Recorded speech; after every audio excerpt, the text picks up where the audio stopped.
আসসালামু আলাইকুম। পেয়ে গেলাম তো লটারি থেকে লক্ষ টাকা। কি অবাক হলেন? আসলে আমি মজা করলাম। তো আমার কাছে মূলত দুইটা লটারিরই কাগজ। এই দুইটা কাগজ নিয়ে আমি আপনাদের মাধ্যমে কিছু কথা বলতে চাই। আশা রাখি আমার পুরো ভিডিওটা আমার দেখবেন। তো মূল কথায় চলে যাই। আমার হাতে যে দুইটা টিকিট, এই টিকিটটি মূলত লটারির। প্রতিবন্ধী ব্যক্তিদের উন্নয়নে কর্মরত বাংলাদেশ প্রতিবন্ধী কল্যাণ সমিতি বিপিকেএস জাতীয় লটারি 2026 গণপ্রজাতন্ত্রী বাংলাদেশ সরকার অনুমোদিত।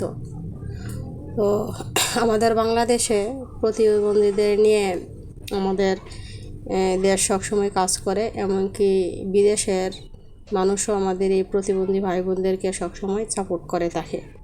তো বাংলাদেশে এবার একটা লটারি দেখলাম, যে লটারির মাধ্যমে তারা এমনভাবে প্রচারণা করলো যেখানে আপনার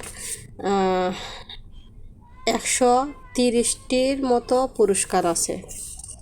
আর সবচেয়ে মূল কথা, তারা এই টিকিটে যা উল্লেখ করেছিল, 20 টাকার বিনিময়ে এই টিকিট।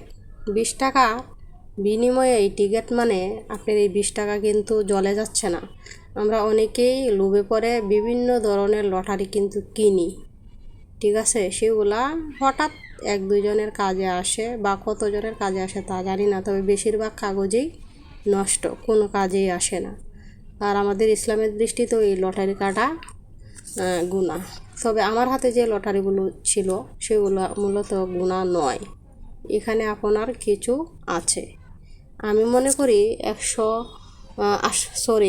830টি পুরস্কারের চেয়েও 20 টাকার বিনিময়ে সবচেয়ে যে বড় পুরস্কারটা হলো সেটা হচ্ছে দান করা।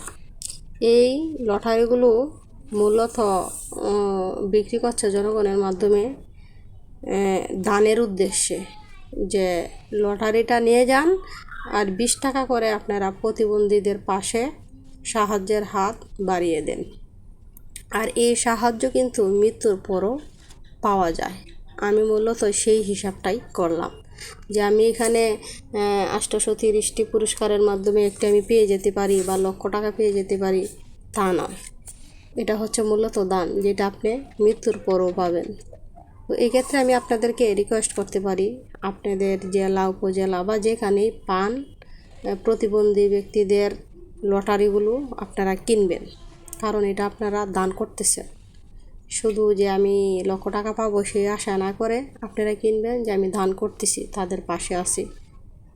হ্যাঁ, আর এই লটারির ড্র হচ্ছে 19শে জুলাই, আর 13ই জুলাই শেষ তারিখ। তবে আপনারা কিনবেন।